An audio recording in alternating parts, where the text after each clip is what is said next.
September 2018, Toronto International Film Festival.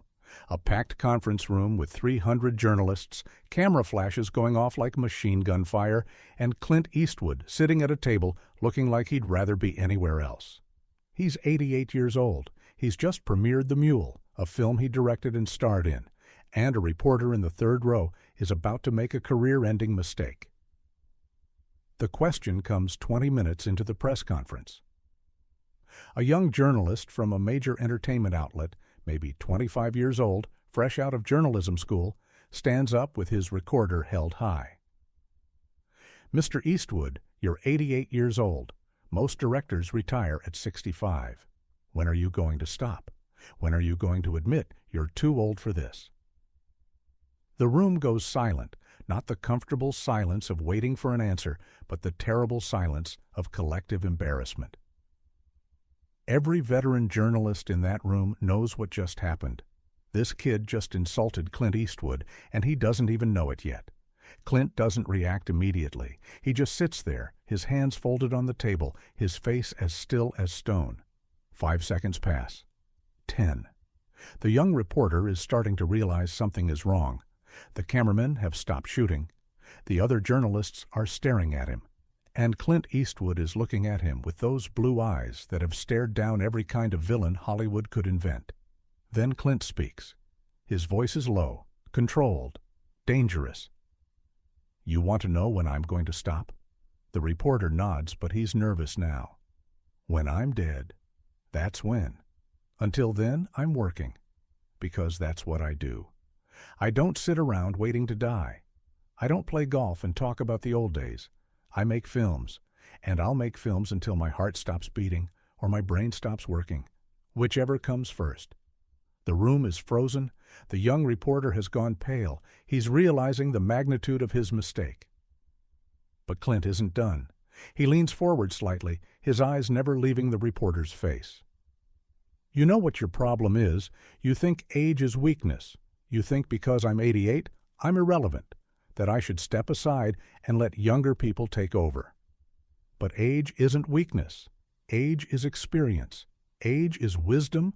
Age is knowing what matters and what doesn't. And I've got more experience in one day than you'll have in your entire career." To understand why this moment matters, you need to understand who Clint Eastwood is at 88 years old. Most men his age are in nursing homes or playing shuffleboard in Florida. But Clint is directing films, starring in films, running a production company, and doing it all with the same intensity he had at 30. He wakes up at 5 a.m. He works 12-hour days. He doesn't complain about his back or his knees or his hearing. He just shows up and does the work. And here's the thing that most people don't understand about Clint. He's not working because he needs the money. He's worth hundreds of millions of dollars. He could retire tomorrow and live like a king for the rest of his life. He's working because work is life. Because the moment he stops, the moment he gives in to age, that's when he actually becomes old. And Clint Eastwood refuses to become old. The Mule is a perfect example. It's a film about an 80-year-old man who becomes a drug courier for a Mexican cartel. It's based on a true story. And Clint not only directed it, he starred in it. He did his own driving. He did scenes that required physical endurance. He worked in the California desert in 100-degree heat. And he never once complained, never once said, "Maybe I'm too old for this." He just did the work. But Hollywood doesn't like old people. It worships youth. It throws billions of dollars at 25-year-old directors making superhero movies while ignoring 88-year-old legends who have forgotten more about filmmaking than these kids will ever know. And that reporter's question wasn't just rude. It was representative of an entire industry's attitude toward aging. The attitude that says, if you're over 65, you're done. You're irrelevant. You should disappear. Clint Eastwood built his career on refusing to disappear. In the 1960s, he was told he was too old to be an action star. He was 30. In the 1980s, he was told he was too old to direct. He was 50. In the 2000s, he was told he was too old to win Oscars. He was 70. And he proved them wrong every single time. Unforgiven won Best Picture and Best Director when Clint was 62. Million Dollar Baby won the same awards when he was 74. Gran Torino, one of his most successful films, was made when he was 78. Back in that conference room, the tension is unbearable. Other journalists are starting to ask questions, trying to move past the awkwardness, but Clint raises his hand, stops them. He's not done with this reporter yet. "Let me tell you something else, kid." Clint's voice is quieter now, but somehow more intense. "Every year, someone like you asks me when I'm going to retire. Every year, I give the same answer, and every year, I make another film. And you know what happens? The films make money, they win awards, they matter. So maybe the question isn't, when am I going to stop? Maybe the question is why you're so obsessed with getting rid of people who are still doing good work." The reporter tries to respond, tries to explain that he didn't mean it that way, but Clint cuts him off. "Save it. You meant exactly what you said. You think I'm too old. You think I should quit. And you know what? You're entitled to your opinion. But here's the thing about opinions. They don't mean anything unless they're backed up by results. And my results speak for themselves. What makes this moment so powerful isn't just what Clint says. It's how he says it. There's no anger in his voice, no bitterness, just cold, hard truth. He's not defending himself. He's stating facts. And facts don't care about your feelings or your biases or your assumptions about age. After the press conference, the story spreads like wildfire. The video goes viral. Millions of people watch Clint Eastwood shut down an ageist reporter. And the response is overwhelming. People in their 60s, 70s, 80s, people who have been told they're too old to matter, they see themselves in Clint. They see someone fighting back against a culture that throws people away the moment they hit a certain age. The reporter who asked the question deletes his social media accounts. He's being destroyed online. People are calling him disrespectful, ignorant, stupid. And part of you feels bad for him because he's young and he made a mistake. But another part of you thinks, good. Maybe he'll learn something. Maybe he'll understand that age doesn't diminish a person's value. That experience matters. That wisdom can't be Googled. 3 months later, The Mule is released. It makes $175 million worldwide. Critics praise Clint's performance and direction, and that same reporter, the one who asked when Clint was going to retire, has to write a review of the film. And in that review, buried at the end, there's a sentence that says, "Eastwood proves once again that age is no barrier to excellence, but here's what that reporter doesn't understand. What most people don't understand. Clint Eastwood isn't fighting age. He's fighting irrelevance. He's fighting the idea that once you reach a certain number, you stop mattering, that your ideas don't count anymore, that you should step aside and let the young people take over." And Clint refuses to accept that. Not because he's arrogant, but because he still has stories to tell. He still has things to say. And age doesn't change that. In 2021, at 91 years old, Clint directs Cry Macho. He stars in it. He does scenes on horseback. He works in the Mexican desert. And when reporters ask him, again, when he's going to retire, he gives the same answer he always gives. "When I'm dead." That's when. Some people think that's morbid, that it's sad, an old man who can't let go. But they're wrong. It's not about letting go. It's about holding on to purpose, to meaning, to the work that defines you. Because the alternative isn't retirement. The alternative is giving up. And Clint Eastwood doesn't give up. The entertainment industry is brutal to old people. It discards them, forgets them, replaces them with younger, cheaper versions. Directors who were making masterpieces at 40 can't get hired at 70. Actors who were box office gold at 50 are invisible at 65. The system is designed to push you out, to make room for the next generation, and there's nothing wrong with new talent, new voices, fresh perspectives, but there's also nothing wrong with experience, with decades of knowledge, with the kind of skill that only comes from doing something for 60 years.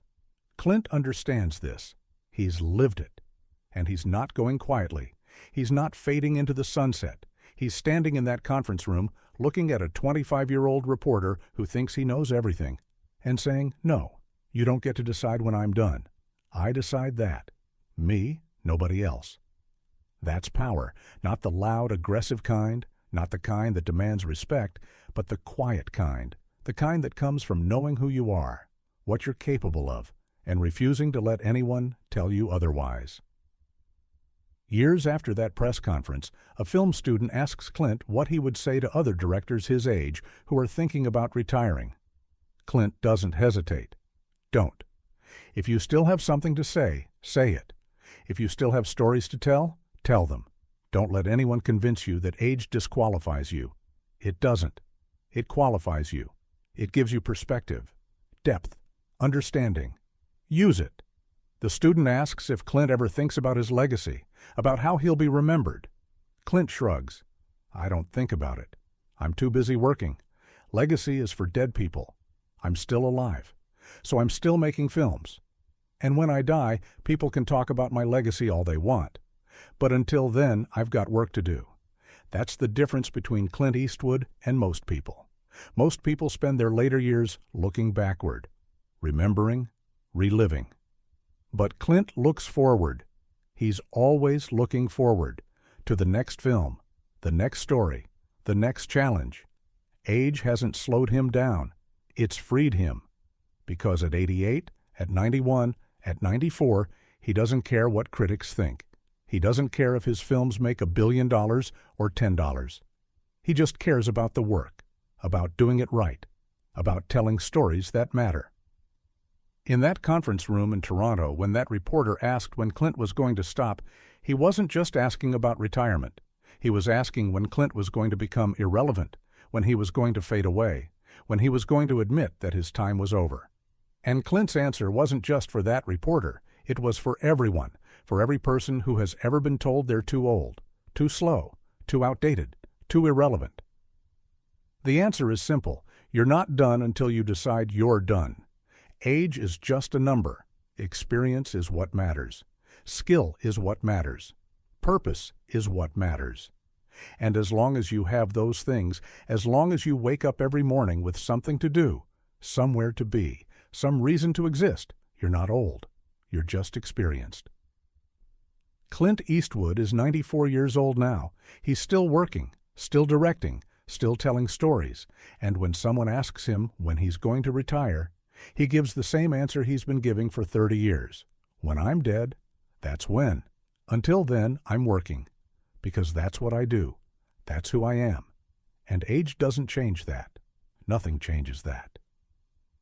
That reporter in Toronto learned a hard lesson that day. He learned that you don't dismiss legends. You don't tell them their time is up. You don't assume that age means weakness or irrelevance. Because sometimes the oldest person in the room is also the strongest, the wisest, the most capable. And if you're smart, you listen to them, you learn from them, you respect them. Not because they're old, but because they've earned it, through decades of work, of success, of proving again and again that they belong. Clint Eastwood didn't just shut down a reporter that day, he shut down an entire mindset.